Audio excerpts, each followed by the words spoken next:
Hey friends, today we're working on our old junky 955 Porsche Cayenne. This is a base model, thankfully. I say thankfully because the higher trims, well, the S had lots and lots of issues. And this is a 2003 or 4. Anyway, so the issue that we're having with this one, this probably applies to all of them. I mean, I'd rather have a turbo, but the S had lots of problems with their engines, lack of oiling and stuff. The four-wheel drive switch. So, first off, you know where the range selector, the driving modes, all that stuff is. Sits in here. It's kind of hard with the shifter forward, but it sits in there. You can see there's just a couple of tabs there that slide in. Far as I can tell, no screws up front. They just slide in those little slots there. Here, let's do this. Slots there and there, just like that.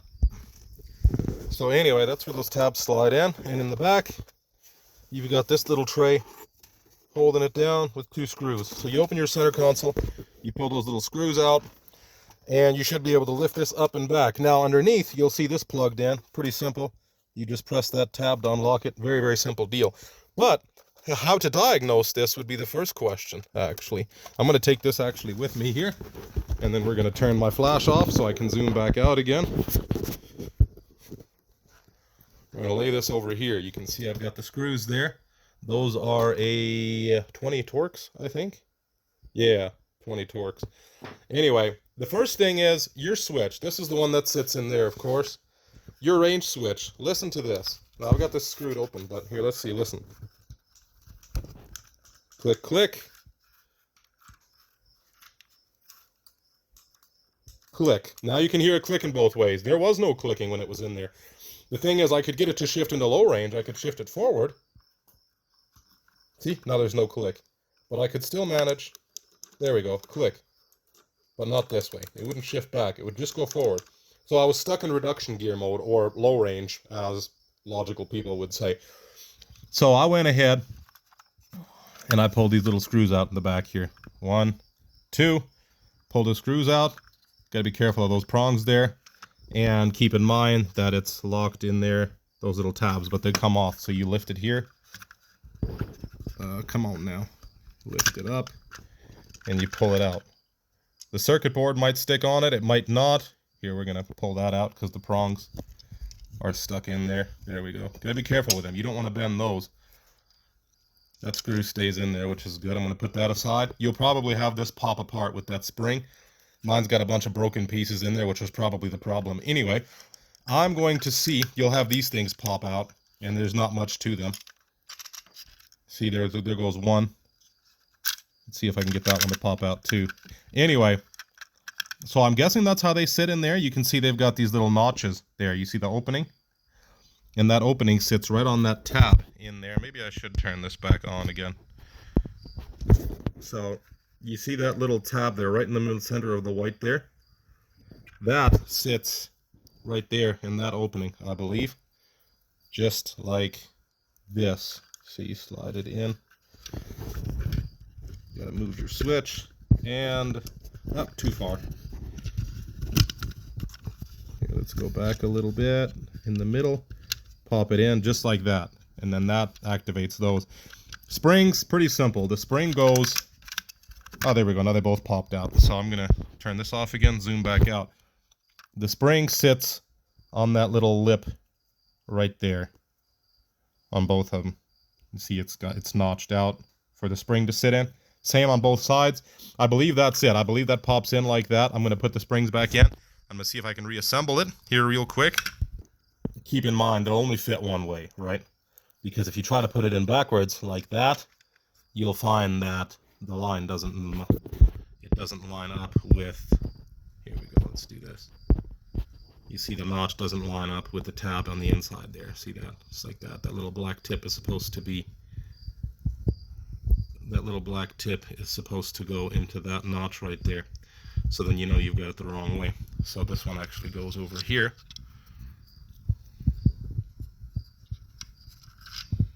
There we go. Just like that. But, of course, if you go too far, it's going to slide past the tab. So you want to make sure you put it in there right.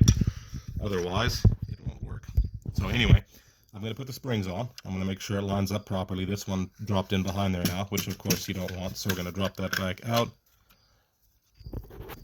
And of course what you want it to look like is going to be simply... it's kind of tough with one hand, but you get the idea. There's nothing to it. I'm going to put this back together now. So there we go. It is a bit of a freaking trick to get that in there without it popping apart, but I did manage. Now I'm going to put that piece back on, the circuit board, the actual switch itself. And here, let me show you. On the other side, you've got those buttons, and that's what does the clicking, right? So if you want to figure out your orientation, just look at that one. And of course, the buttons are down on the squiggly side there.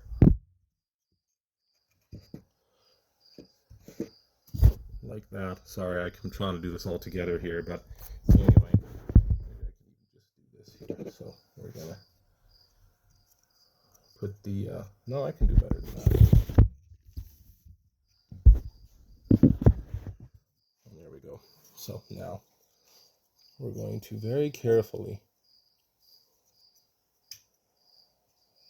put that back in place. You see there's two little holes that line up there and there, there and there. They pop into place just like that. Click. Now we're going to hold this here and we're going to test it. Click, click, click, click. Okay, perfect. I'm excited. Now this shouldn't pop apart now, but we're going to be very careful anyway. Now, of course, you want the prongs to go back in there. So we're going to carefully put this back together. Let's see here. Does it go outside or inside? That is the question.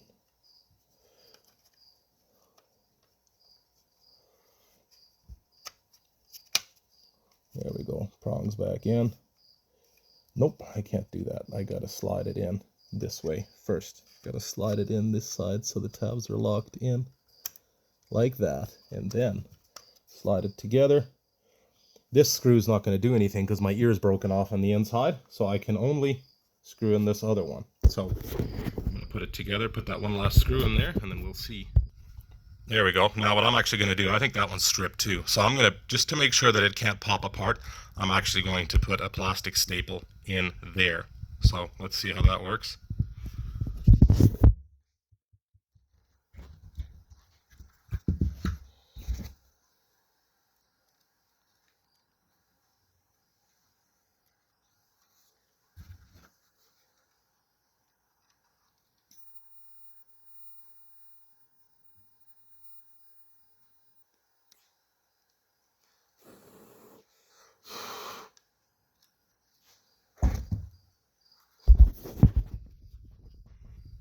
There we go. Oh, I didn't even pause the video. Dang it, now I'm going to have to edit it out. But anyway, yeah, that's annoying. I was sure I'd paused it. You can see staple in there. I'm going to cut the tabs off. I don't plan on ever taking this switch apart again, so I shouldn't have to worry about that anyway, but if I ever do, I'll just cut it and be done with it anyway. Between that staple and these tabs over here, it should not pop apart again, unless somebody was regressively violent with it or something, but we should be good. Okay, I'm going to cut this now and actually freaking pause it this time. There we go. Got that staple cut. I might have to notch it down a little bit, because otherwise it might not slide back in where it belongs. I'll see if I can use the bench grinder. If not, I'll get me a Dremel. There we go. Yours might not be broken, but mine was, so I notched it down a little bit there. And like I said, that should be enough to keep it intact. I plastic welded all those ears too, because they were falling apart. I already ground all those down. Some of them got plastic staples in the sides too. So anyway, now we're going to put it together, and it should work. I already tested it in the car, but basically if you're not getting this clicking, it's not going to work. But I took it apart, and I actually tested it over there, and it worked great. So let's put it back together. There we go. I slid it back in there, but I think part of the reason they're breaking apart is because they're sliding in there. So we're going to get us some washers for all of these. There we go. We got us a washer kit here. And, oh my goodness, they're falling out. I'm going to have to organize that. Anyway, you can get these cheap on Amazon. All this stuff you can get cheap on Amazon. The plastic welding kit, I think I've got a video on plastic welding, maybe 2 or 3.